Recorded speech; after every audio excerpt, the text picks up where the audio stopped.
Гименопластикаға, яғни қыздық пердені қалпына келтіруге сіздің көзқарасыңыз дұрыс па, дұрыс емес па? Жалпы ондайды тіктіретін қыздар көп па?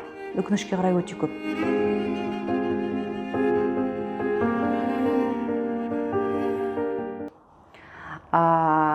Енді оған менің көзқарасым десе, енді әрине әркімнің ішкі пейілі өзінде, бірақ дегенмен қыз бала қателесті, бір шалыс басты алданып қалды, кейбіреулер зорланып қалады, және зорлап кеткен жағдайда көбіне айтпай, сол жасырын күйінде қалып қояды. Бір жерде мысалы туыстары зорлап кетеді кішкентай кезінде, сол даже туған ата-анасы сол қыздың зорланғанын білмейді.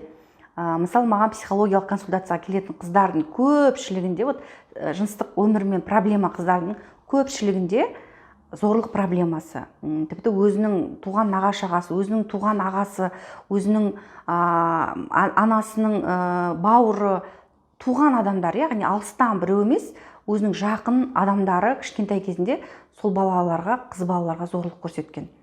Міндетті түрде зорлап тастамаса да, соған дейінгі процесстер, яғни покушение дейді ғой, шешіндіру, құшақтау қыздарды, сондай нәрселерді өз басынан өткізеді.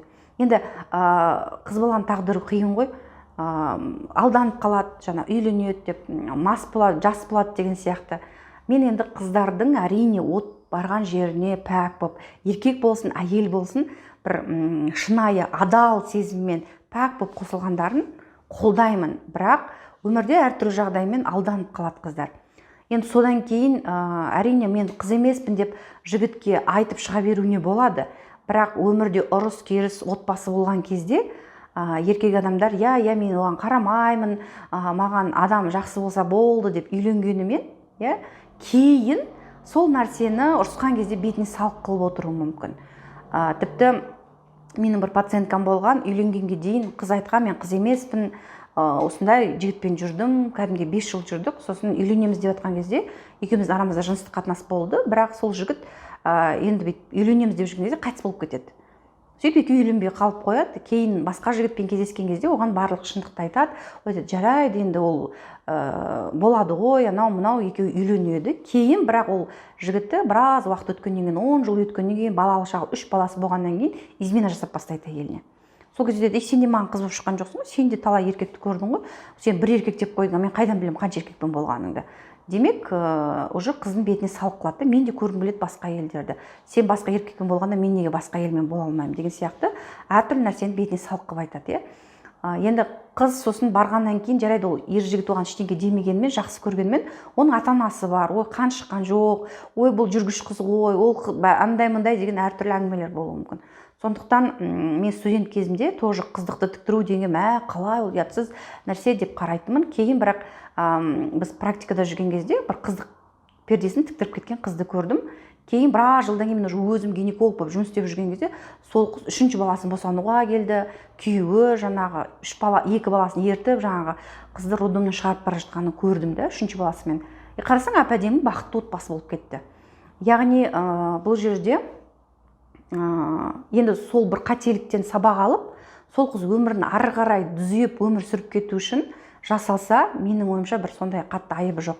Себебі енді көп еркектің өзі де прям пәк болып, жаңағы жігіт болып үйленбейді, уже бәрі еркек болып кеткен, кәдімгідей неше түрлі қызды, неше түрлі жыныстық қатынасты көрген. Бірақ әрине мен ешқайсысын ақтап отырған жоқпын, бұл жерде дұрыс түсініңіздер, жаңағы қыздікі де дұрыс деп отырған жоқпын, еркектікі де дұрыс деп отырған жоқпын, бірақ қыздық пердені тіктіруге деген көзқарасым сол оқиғадан кейін жаңағы 3 баласы бар, күйеуі бар, отанасы болып өмірін түзеп кетті сол қыз. Соны көргеннен кейін мен де ойладым, адам қателеседі. Бірақ қателескеннен кейін қайтадан орнынан тұрып, жаңаша бір өмір сүріп, өмірдің бір жаңа бетін ашуға құқы бар деп ойлаймын.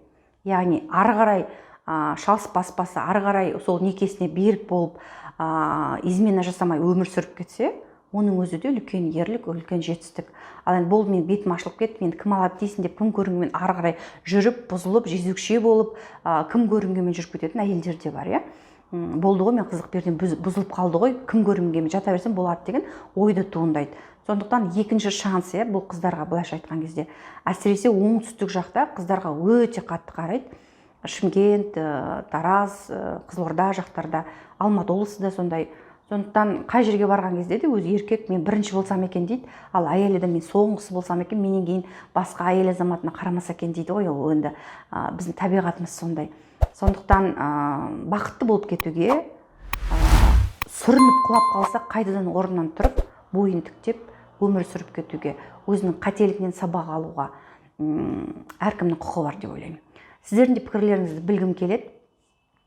Жазыңыздар, көрейік. Өйткені мен оқырмандарымның мнениясы, оқырмандарымның пікірі мен үшін өте маңызды.